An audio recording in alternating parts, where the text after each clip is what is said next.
it's Liz Yuille from Old Stables Crafts. Thank you very much for joining me again today. Today's project is huge, so it's going to be an interesting one to try and fit in. But I have got my very last Christmas fair coming up, and I'm trying to come up with some last-minute gift ideas for people. I'm also teaching a class at our local WI next week, specifically on last-minute gift giving, and this is one of the ideas I've come up with, and it is a hot chocolate gift. So I've been using the Hug in a Mug stamp set and some of our enormous bags, and some of our smaller bags. So let me just show you how I put this together. Obviously quite a lot of this is non-stamping up, but quite a lot of it is stamping up. So let me pop this to one side and grab you an unfinished one. So first things first, our enormous bags, which are brilliant. Like all of our cello bags, they are food safe. This is the bag that they come in. They're 6 by 17 inches, or 15.2 by 43.2 centimetres, and they're gusseted cellophane bags. Food safe. You get 25 in a pack, and they're huge. So yeah, that's what I'm using to wrap. And for the marshmallows, I'm using our gusseted cellophane bags, but in the 3 by 6 inch or 7.6 by 15.2 centimetres. And again, food safe, and you get 25 of these. So that's the bag packaging. And what I have done, is apparently have alive things.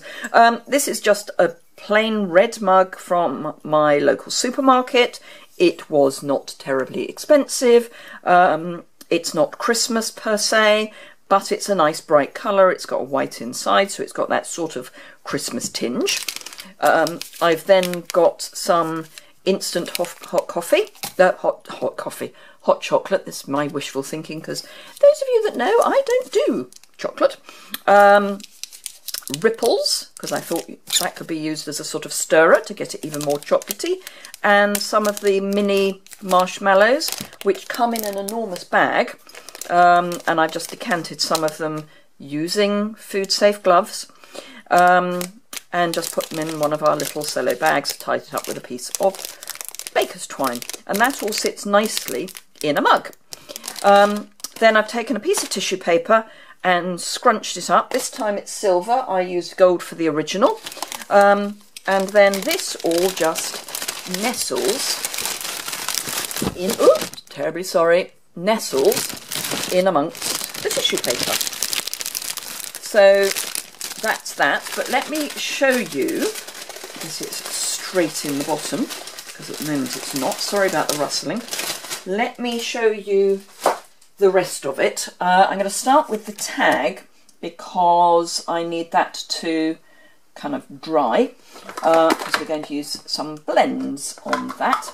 So because it's blends, I'm using Memento. I'm also using the shimmery white cardstock, because it's lovely with the blends, but also because then it's got a little bit of shimmer. I don't suppose you're going to be able to see that in the camera, but hey ho. Hug in a Mug stamp set. And I'm using hot chocolate is like a hug in a mug, because why wouldn't I? And then you'll see what else I'm using as I do it. So I've cut my piece of shimmery white 2 inches wide, and this is half a width. So it's just over 4 inches long. And it's just so that, you know, it saves on how much I need to use.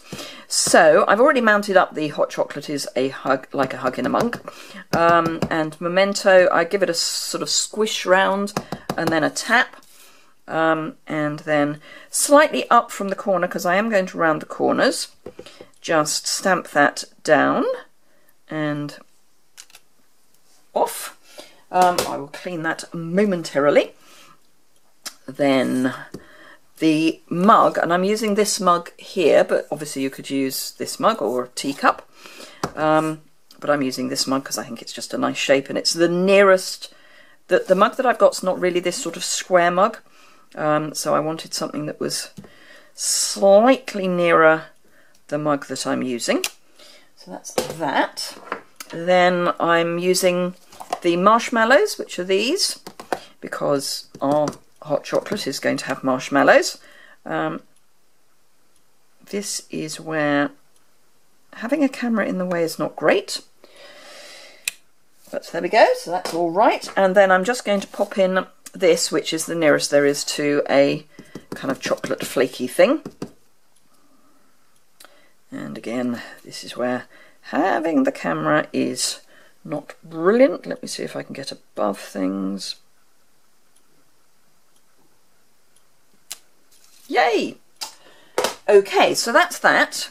I'm going to leave that all to just settle for a moment, whilst I, which I could do my punching, couldn't I? So, scallop tag topper. Let's pop that in there. I'm also using a piece of our red glimmer paper just to go behind it and add a bit more sort of sparkly bling. And again, this is exactly the same length, so no difficulty with the measurements there. And then because I want the corners rounded, the corner rounder that we have these days is on the envelope punch board, but obviously if you've got a corner rounder, then use your generic corner rounder. And then I'm just going to pop it in, corner rounder on the punch board, on both pieces. I won't attach them just yet because I want to do my colouring before I do that. Pop those out of the way. Right, okay, so whilst that's all settling, let's tie everything together. This is going to be a little bit of a challenge because there is not that much space between the camera and you, but I'll try and do it on its side. So all I'm going to do is scrunch the top together, and I do apologise for the noise. You may want to watch this quietly. So I'm just scrunching the top together, and then with some of our lovely black and white striped ribbon, I'm just going to start tying that together. Let's pop that over there because it's on the wrong side. Now, I want a reasonable length because I do want to tie a knot, but I'm going to start with a half knot, and I'll just chop the end off. Now, I'm not using my snips. I'm using a pair of kind of clipper thingies because I don't want to ruin my snips because there's wire through this ribbon, and thank you very much, I like my snips, so I'm not using them on this. Right, so the other thing that we need is some of our sequin trim, mini sequin trim, so just a length of that. That's just going to have a bow tied in it, so I just need a length, which is one of those, an unhelpful length. Depends on how long you want it to be, really. I'm also going to need some red ribbon, so this is the real red ribbon, and again I just want a length, and I'm deliberately not using my snips on any of that so that I don't then pick my snips up and use them on the wire. So that's all the ribbons, and then I'm also using 2 of our green sprigs.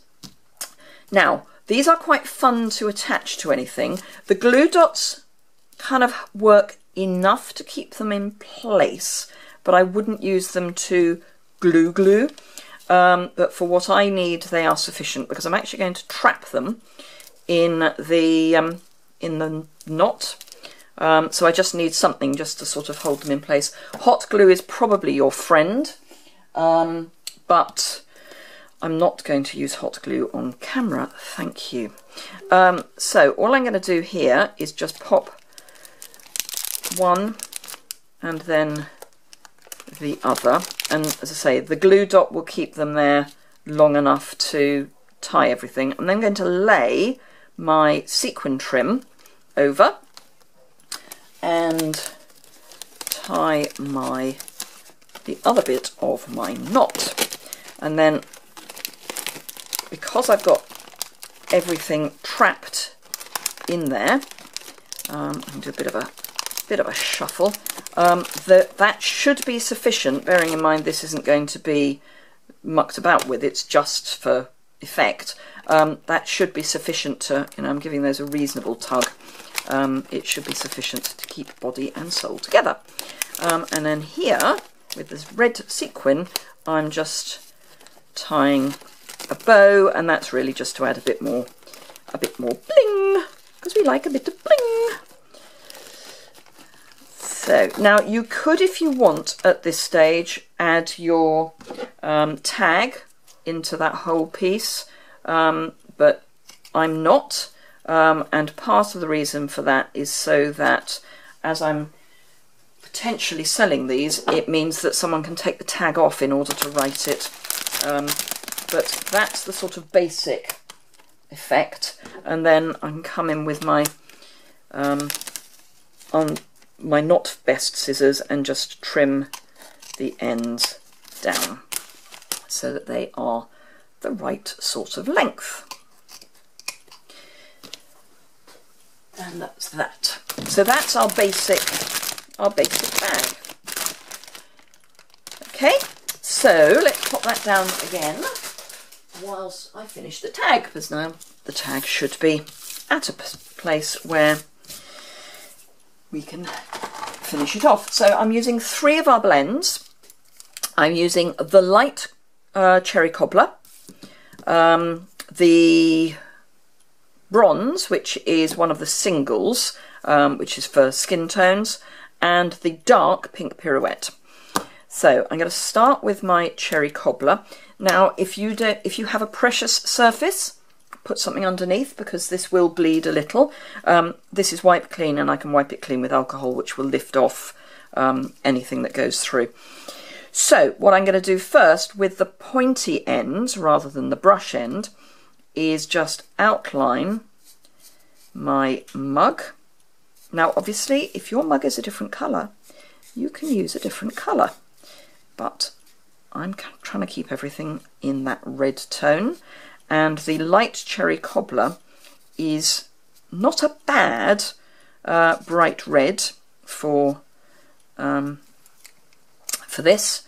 And I'm now, having done the outline, which means I've got a sort of, click that in place, I've got a boundary, if you like. I'm going to get the brush end and fill in the centre.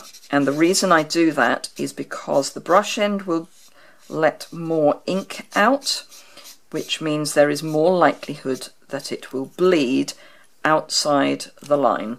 Because although this is perfect for, let me bring in a scrap, perfect paper to use, if I pop this just down, I don't know if you can see that it's, let's see if I can put this nearer so you can see it. So if I just put the brush end down, all I'm doing is holding it, and you can see it's spreading out, whereas the other end, because less ink comes out, if I just pop that down, although it bleeds, it's not as quick. So that's why I outlined with the narrow end first, and then went in with the brush end. So for our chocolate, I'm taking the bronze and I'm using the narrow end, and I'm just colouring that in. And the more you put on, the more layers you put on, the darker that colour becomes. And then for our marshmallows, because we've got pink and white marshmallows, I only actually have to colour some of the marshmallows pink, because some of them will be white. So just a few, just to give that hint that it's coloured marshmallows. So that's all we need those for. Obviously you could use Stampin' Write markers if you've got those. They're the duo that was in the Autumn Winter catalogue, which is Real Red and Old Olive, is currently, assuming it's still available, is on offer. Right, so I think it's 30% off from memory, but don't hold me to that. No, that's not what I need. What I need is these. So these are the enamel shapes. And actually I'm going to go for a heart this time. So pop a heart on our mug. And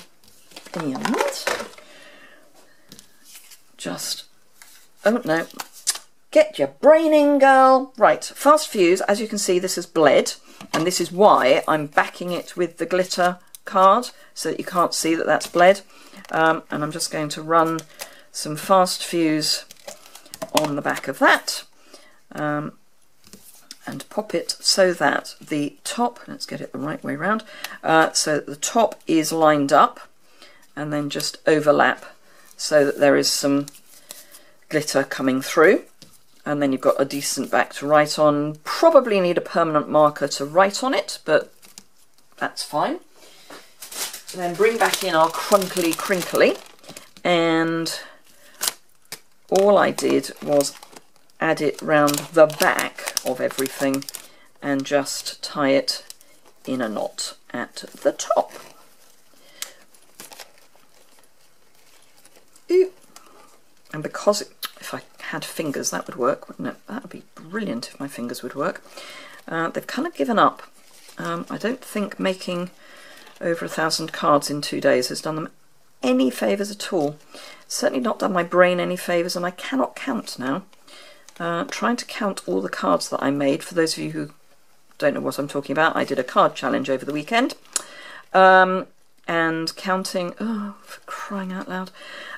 Let's not try that, let's just tie it in a half knot.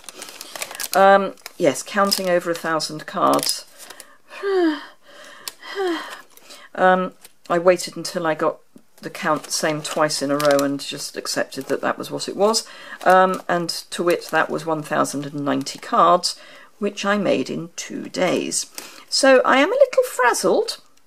And for those of you who have left kind messages asking if I've taken any time to recover, that'll be no, not really. That's after the weekend. That'll be fine after this coming weekend. But as I'm prepping for this fair, not at the moment. Ooh, I've caught my tail. So whilst I'm sorting that out, that's better. There we go. That's better. Remember that we've got the end of year sale. So there we are. There is our lovely gift. We've got the end of year sale coming up. Well, I say coming up, it's on now. So don't miss out on that. There's some items that are 30% off, which actually includes some A4 cardstock. That it's the Christmas round the world, certainly in the UK. This will vary depending on which geographic region you're in, but in the UK, the Christmas round the world A4 cardstock pack, which is, from memory, Real Red, Garden Green and Pool Party, that's 30% off, and it's just ordinary cardstock, so that's going in my bag, and I get even more discount off it. So that's good. So I might be getting more than one pack of that, so I'm sorry if I got there first, but you know. So yes, there's all sorts of things that are reduced, so go and have a look at the retirement list. There is a link to, well, if you go onto my online store, which is linked below, you will see the retirement list for the autumn winter catalogue, or the reduced item list for the autumn winter catalogue. There are also some items from the annual catalogue reduced, purely I think because they've got a bit more stock than they really want to hold. And again, in the UK and I think Europe, that includes the everyday framelets. And that's just something that I happen to remember is reduced. So take a look at that. For those of you who have already shopped with me in the past months, thank you very much. I am truly grateful for your purchasing through me. I cannot tell you how touched I am. Your gifts will be coming out soon. I have got those ordered. I'm waiting for the delivery, I hope today, which is yesterday, if this goes out when I think it is. So yeah, I think that's enough waffle from me, and I will see you very soon. Thanks a lot for watching.